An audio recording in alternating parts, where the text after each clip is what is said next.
Episode 1. Sarah, aku mohon, buka pintunya. Sarah. Mama. Tolong. Buka pintunya. Kania berteriak sambil menggedor pintu gudang yang tertutup rapat. Walau sebenarnya, ia tahu apa yang ia lakukan tidak akan membuahkan hasil apapun selain rasa sakit pada tangan dan tenaga yang terkuras habis. Tit, tit, tit. Klakson mobil berbunyi beberapa kali, menandakan Dava sudah sampai ke rumah. Dava adalah pacar Kania, namun akhir-akhir ini, semua sepertinya sudah berubah. Dava seakan bukan pacar Kania lagi, melainkan pacar Zara, adik tiri Kania. Kehidupan Kania seakan berubah 180 derajat sejak papanya membawa istri muda pulang ke rumah. Ia yang menjadi nona, sekarang sudah menjadi pembantu. Semua ini berawal 2 tahun yang lalu, tepat di hari Kania menginjak usia 20 tahun. Saat itu, ia dan mamanya berniat merayakan ulang tahun Kania yang ke-20 tahun di kampung kelahiran sang mama. Ia meskipun tidak ada keluarga lain di sana, tapi seperti yang almarhumah nenek Kania minta sebelum beliau wafat, beliau ingin ulang tahun Kania dirayakan di rumah peninggalan almarhum suaminya, agar semua orang tahu kalau ia masih punya cucu yang akan mewarisi taman bunga yang berada di samping rumah. Saat Nia dan mamanya berangkat menuju desa, kecelakaan maut itu pun terjadi. Kecelakaan maut yang menghilangkan nyawa mamanya dan membuat ia trauma berat untuk mengemudi mobil hingga detik ini. 1 minggu setelah kepergian sang mama, Papa Kania, yang bernama Burhan pun membawa pulang istri kedua dan anaknya yang selama ini ia simpan baik-baik di luar kota. Dan saat itulah perubahan hidup Kania mulai terlihat secara perlahan, namun sangat pasti. Sampai detik ini, semuanya telah berubah total. Tubuh Kania pun jatuh merosot sambil bersandar di pintu gudang. Bukan ia ingin menjadi wanita lemah, tapi apalah daya, ia memang lemah karena tidak memiliki kekuatan untuk melawan kelicikan dan kejahatan adik dan mama tirinya. Jangan ditanya bagaimana perlakuan sang papa Burhan yang memang tidak mencintai mamanya sejak awal, menganggap Kania hanya sebatas kesalahan yang seharusnya tidak pernah muncul sama sekali. Pernikahan karena perjodohan itu mengakibatkan Burhan tidak terlalu menyayangi Kania sebagai anaknya, walaupun Kania itu murni darah daging Burhan, namun kebencian karena dijodohkan itu terus berimbas sampai Kania dewasa.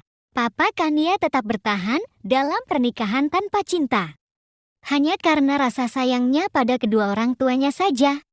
Sebenarnya, bukan karena rasa sayang, melainkan rasa takut akan kehilangan semua warisan saja. Jika tidak, pernikahan orang tua Kania pasti tidak akan terjadi, dan Kania tidak akan pernah terlihat.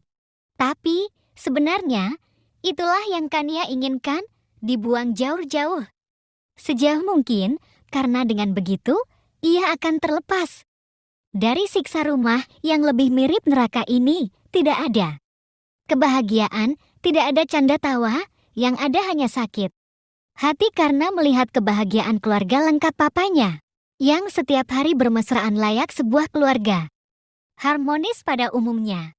Sedangkan dia diabaikan begitu saja, layaknya seorang pembantu yang tidak memiliki hubungan darah sedikit pun, yang datang hanya untuk mencari nafkah di keluarga ini. Bukan hanya itu saja, Kania juga harus menyiapkan mental untuk setiap perlakuan adik tirinya yang begitu jahat, yang bermuka dua dan sangat licik. Adik tirinya tidak hanya mengambil papa dan semua harta yang ia miliki, tapi juga sudah mengambil pacar yang ia cintai. Sudah beberapa kali Kania dikurung di gudang saat Sarah tahu Dava akan datang ke rumah. Bukan hanya itu, Zara juga sudah beberapa kali menggantikan Kania untuk menemani Dava jalan-jalan. Dan yang paling menyakitkan, Zara juga pernah menggantikan dirinya untuk datang ke pesta pernikahan saudara dekat Dava.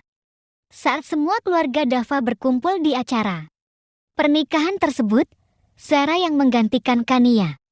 Dengan dalih, Kania yang meminta Zara pergi karena dirinya sedang sakit flu dan tidak mungkin membiarkan Dava sendirian, sedangkan yang lain berpasangan, hancur sudah segalanya, semua yang Kania miliki sekarang sudah lenyap, sudah sirna, sudah direbut oleh sang perusak kebahagiaan yang tinggal sekarang hanyalah sebuah harapan yang mungkin sebentar lagi akan ikut sirna.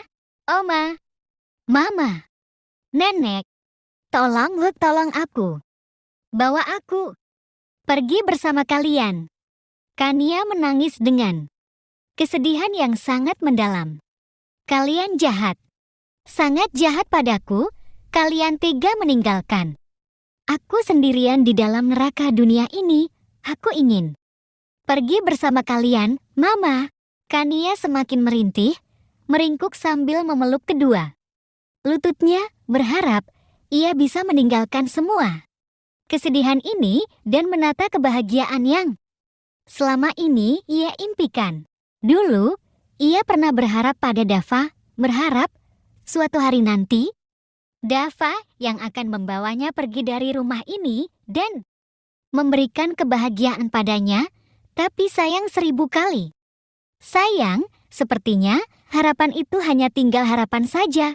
Dava yang sekarang telah tergoda kata-kata manis Zara dan namanya kini seperti sudah melupakan keberadaan Kania, ditambah sangat sulit untuk bertemu dengan Dava. Karena Zara selalu menutupi setiap kesempatan yang Kania miliki. Alasannya cuma satu, Zara menyukai Dava sehingga ia akan melakukan segala cara agar bisa mendapatkan hati Dava. Salah satunya dengan menyembunyikan Kania ke dalam gudang ketika tahu Dava akan datang.